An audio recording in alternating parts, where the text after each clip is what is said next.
আসসালামু আলাইকুম ভিউয়ার্স, আমি রাফি মাহমুদ আসাদ বরাবরের মতো স্বাগত জানাচ্ছি আজকের এই টিউটোরিয়ালে। বন্ধুরা, আশা করছি আপনারা যে যেখানে যে অবস্থায় আছেন সবাই ভালো আছেন, সুস্থ আছেন। বন্ধুরা, থাম্বনেল দেখে হয়তো বা এতক্ষণে বুঝে গেছেন আজকে কি বিষয় নিয়ে আলোচনা করবো। হ্যাঁ বন্ধুরা, আজকে আলোচনা করবো এমএস এক্সেল নিয়ে।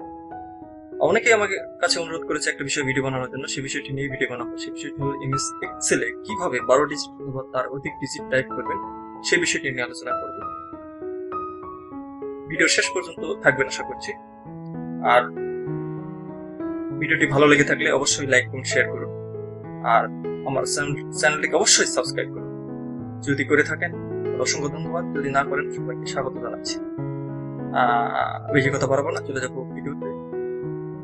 আসছি কিন্তু পরে।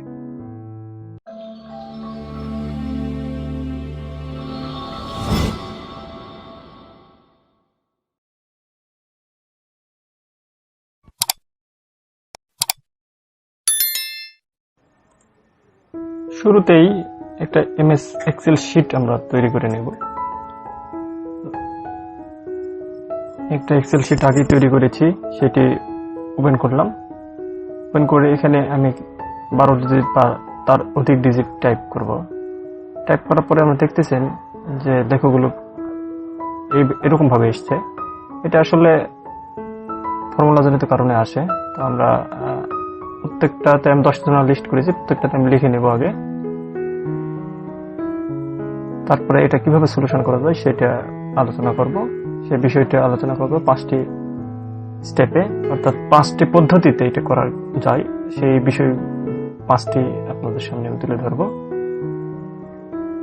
যাই হোক, লেখা মোটামুটি শেষের দিকে।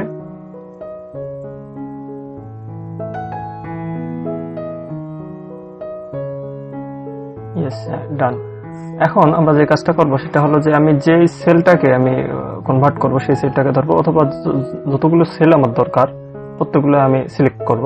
তারপরে রাইট ক্লিক করে ফরম্যাট সেলে গিয়ে করতে পারবো, অথবা আমরা এই পাশে দেখতেছেন জেনারেল, এখানে ক্লিক করে যে মোর নাম্বার এখানে ক্লিক করলে এখান থেকেও আসবে, অথবা Ctrl+1 প্রেস করলেও আসবে।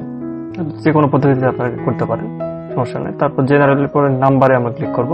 নাম্বারে ক্লিক করে ডেসিমাল প্লেসেস, এখানে আমরা দেখতেছি 2 করা আছে, এটা আমি 0 করে দেব। 0 এইভাবে ড্রপডাউন করতে পারবো, অথবা 0 লিখে দিলেও হবে।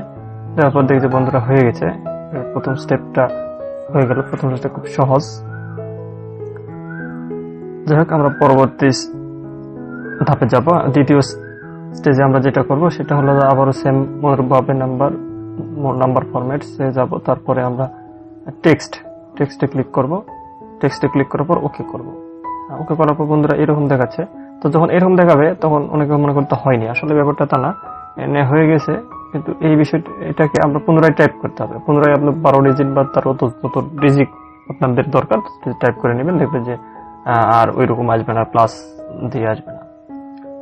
এখন আমরা 3 নাম্বার স্টেজে যাব।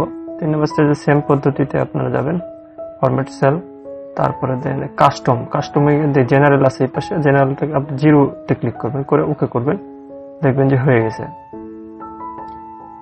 আর এটা 3 নাম্বার পদ্ধতি। এখন আমরা 4র্থ পদ্ধতিতে যাব। 4র্থ পদ্ধতিটা করব একটা ব্যবহার করে। আমরা শুরুতেই একটা অ্যাপোস্ট্রফি চাপবো, তারপরে আমাদের যে সংখ্যাটা লিখবো সেই সংখ্যাটাকে চাপবো, যত ডিজিট হোক, করে এন্টার দিব, দেখবেন অটোমেটিকলি হয়ে গেছে। এখন 5ম নম্বরে আমরা একটা ক্যালকুলেশন ব্যবহার করবো, যেমন কনকনেট সমান দিয়ে কনকনেট দিবেন, তারপরে উইথিন ব্র্যাকেটের পরে প্রথম টেক্সটে দিবেন 2টা ডাবল কোটেশন, তারপর কমা, তারপরে ওই সেলটা দিয়ে তারপর ব্র্যাকেট ক্লোজ করে এন্টার দিলেই হয়ে যাবে। এই পদ্ধতিতেও করা যায়। এই হলো মোট 5টি পদ্ধতি আপনাদের দেখালাম। 5টি পদ্ধতির মাধ্যমে এমএস এক্সেলে এই কাজটা করা যায়। আর এমএস এক্সেলে যারা কাজ করেন সাধারণত, তারা অবশ্যই কোনো না কোনো ভাবে এই প্রবলেমের ফেস করেছেন। আশা করছি ভিডিওটি ভালো লেগেছে। আর ভালো লেগে থাকলে অবশ্যই আমার ভিডিওটি লাইক, কমেন্ট, শেয়ার করুন, এবং আমার চ্যানেলটিকে অবশ্যই সাবস্ক্রাইব করুন। পরবর্তীতে দেখাবেন নতুন ভিডিও নিয়ে, নতুন টিউটোরিয়াল নিয়ে। ততক্ষণ পর্যন্ত সবাই ভালো থাকুন, সুস্থ থাকুন। এই প্রত্যাশায় আমি রাফি মাহমুদ আসাদ আজকের মতো বিদায় নিচ্ছি। আল্লাহ হাফেজ।